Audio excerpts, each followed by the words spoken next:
When Ferrari launched the F50, people expected a masterpiece. After all, it was the successor to the legendary F40. But instead of praise, it received criticism. Some even considered it a disappointment. So how did one of Ferrari's most ambitious cars become one of the most misunderstood? It's always good to have you back here, and get ready because this story has an insane twist. Like and subscribe to the channel for more content like this. I'm Theo, and this is Forbidden Garage. Enough talk, let's get to the video.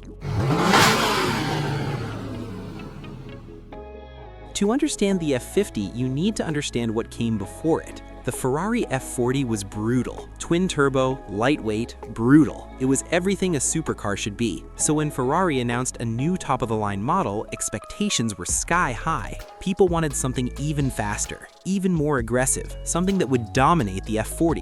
And there's one thing no one will ever disagree with: the good taste of Ferrari's designers. What a beautiful thing. Ferrari is Ferrari. But Ferrari had a different idea. Instead of making a more extreme F40, they went in a completely different direction. The goal of the F50 was simple: to bring Formula One technology to the streets. This wasn't just a supercar, it was meant to be the closest experience to driving a Formula One car on the street. And this is where things get interesting. The F50 used a naturally aspirated 4.7-liter V12 engine. But this wasn't just any engine, it was derived directly from Ferrari's Formula One program, producing around 520 horsepower. No turbochargers, no filters, no compromises. Pure high-revving performance. Guys, the engine revved to 8,500 RPM. It was a rocket on four wheels. The F50 was built like a race car. It had a carbon fiber monocoque chassis. The engine was in fact a major structural element, just like in Formula One. Even the suspension system was inspired by racing technology. Everything in this car was designed for a single purpose: driving experience. But then, what was the problem? If it was so advanced, why did people hate it?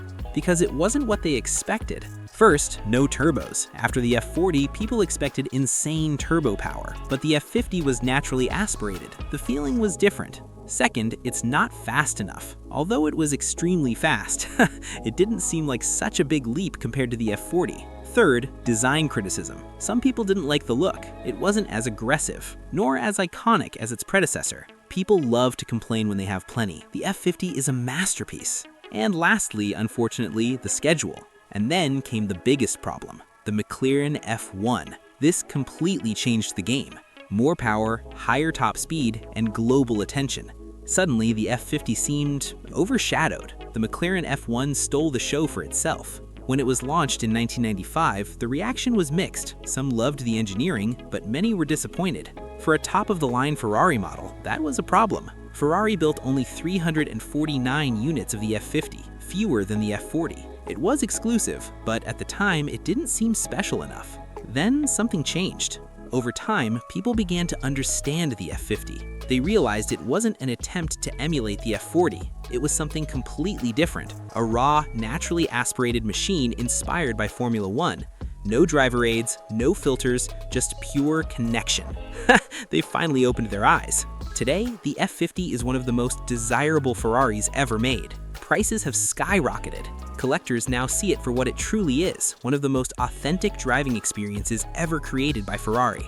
This beauty can easily fetch over $5 million today. That's right, you heard correctly. The Ferrari F50 didn't fail because it was bad. It failed because people didn't understand it. But time changed everything. And today, the car that was once criticized is now a living legend. Didn't I tell you? This story was insane. If you enjoyed it, you know what to do. Smash that like button and subscribe to the channel so you don't miss anything else. Here at Forbidden Garage, every week there are stories from the automotive world. Thanks for watching until here, and until next time.